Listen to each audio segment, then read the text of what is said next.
नमस्कार दोस्तों, कैसे हैं आप लोग। आशा करता हूं कि अच्छे ही होंगे।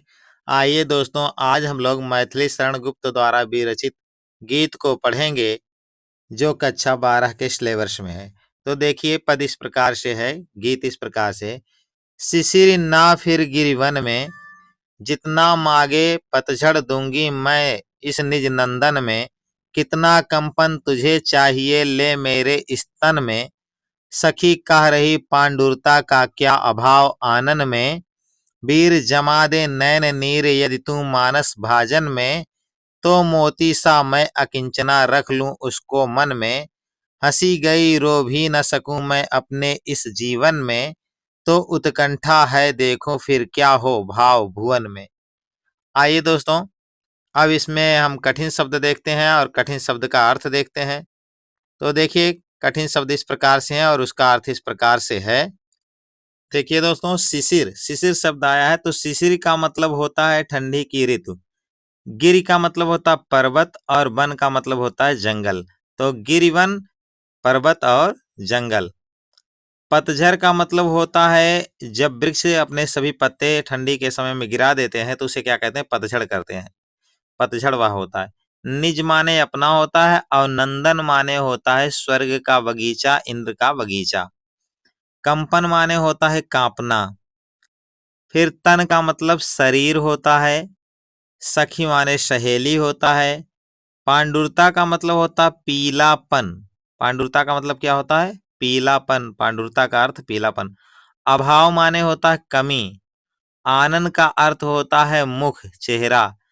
फिर है नयन, नेत्र होता है। जमा देने का मतलब होता है जमाना। और नीर माने होता है पानी। नयन नीर का मतलब हो जाएगा आंसू। मानस माने होता मन। और भाजन का मतलब यहाँ पात्र से तात्पर्य है, वर्तन से तात्पर्य है। मोती सा, मोती के जैसा। अकिंचना का मतलब होता है गरीब। रखूं, रख लूं उसको मन में। हंसी गई रो भी न सकूं मैं। रोने का मतलब होता है रुदन करना अपने इस जीवन में। उत्कंठा माने होता है अभिलाषा, इच्छा, आकांक्षा। भाव भुवन, तो भाव का मतलब भाव हो जाएगा, भुवन माने लोक, संसार। तो आइए दोस्तों, अब हम लोग इसकी देखते हैं व्याख्या, और व्याख्या इस प्रकार से है। देखिए दोस्तों, इसमें मैथिली शरण गुप्त ने उर्मिला के वियोग दशा का चित्रण किया है। उर्मिला वियोग से ग्रसित हैं। लक्ष्मण प्रभु श्री रामचंद्र जी के साथ वन में चले गए हैं और लक्ष्मण के ना रहने के कारण उर्मिला की क्या विरह दशा है उसका वर्णन वे अपने दुख को व्यक्त करते हुए शिशिर ऋतु से कहती हैं, ठंडी के ऋतु से कहती हैं। देखिए कैसे कह रही हैं। शिशिर ना फिर गिरि वन में, कहती हैं कि हे ठंडी की ऋतु, हे शिशिर ऋतु, तू वन में और जंगल में इधर उधर मत भटक। क्यों ना भटक? क्योंकि तुझे वन और जंगल से जो कुछ भी प्राप्त होगा वह मैं तुझे दूंगी, इसीलिए तुम वन में और जंगल में ना भटको। और इसलिए भी ना भटको क्योंकि वन और जंगल में ही उनके प्रियतम निवास करते हैं। यदि तुम वहां जाओगे तो उनके प्रियतम को भी काफी कष्ट का अनुभव करना पड़ेगा, कष्ट भोगना पड़ेगा। तो आगे कहती हैं उर्मिला, जितना मांगे पतझड़ दूंगी मैं इस निज नंदन में। कह रहे हैं कि हे शिशिर ऋतु, तुम्हें जितना पतझड़ चाहिए, तुम्हें पतझड़ पसंद है ना, तो तुम्हें जितना पतझड़ चाहिए तुम उतना पतझड़ मुझसे मांग के ले सकती हो। मैं अपने इस जीवन रूपी नंदन उद्यान से, नंदन वन से तुम्हें जितना पतझड़ चाहिए उतना पतझड़ मैं दूंगी। यह स्वर्ग का जो उद्यान है, स्वर्ग का जो बगीचा है, उससे मैं तुम्हें जितना पतझड़ चाहिए उतना पतझड़ प्रदान कर दूंगी, उतना पतझड़ दे दूंगी। आगे उर्मिला कहती हैं, कितना कंपन तुझे चाहिए ले मेरे इस तन में।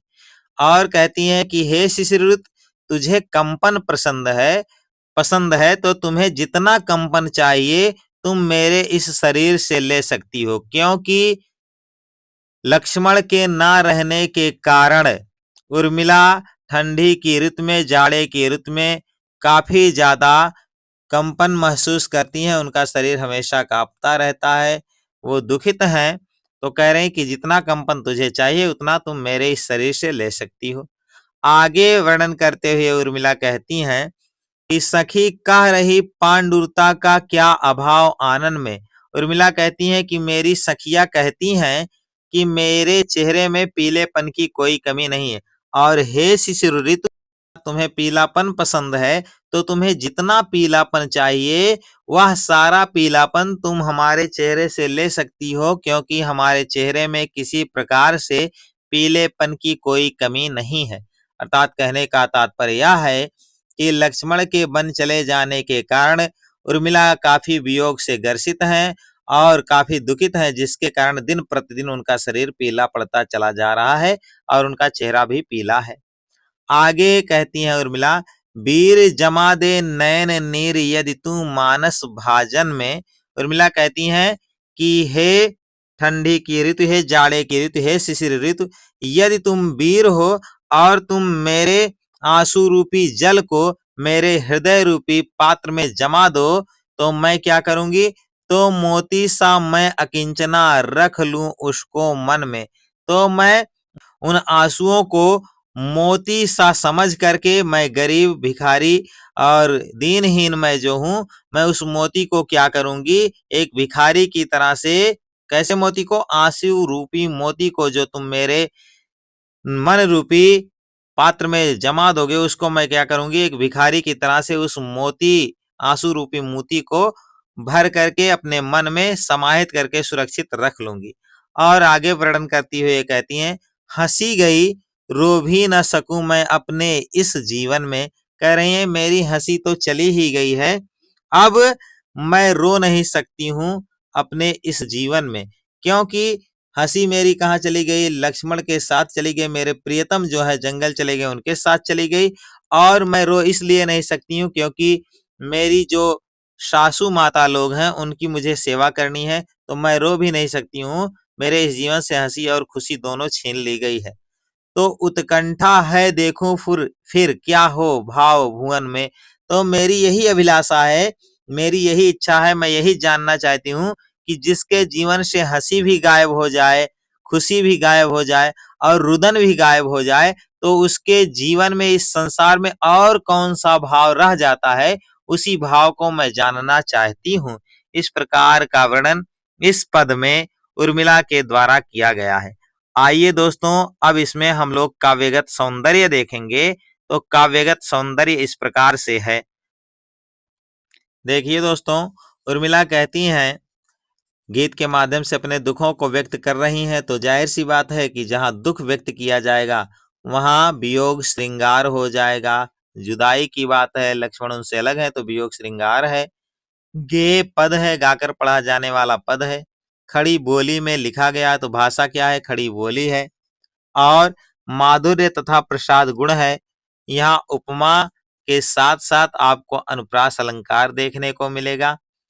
तो आज के लिए इतना ही दोस्तों, मिलते हैं अगली वीडियो में। तब तक के लिए आप लोग इस वीडियो को देखिए, इसे लाइक करिए, शेयर करिए, और ऐसे ही वीडियो पाने के लिए हमारे चैनल को सब्सक्राइब कर लीजिए। धन्यवाद दोस्तों।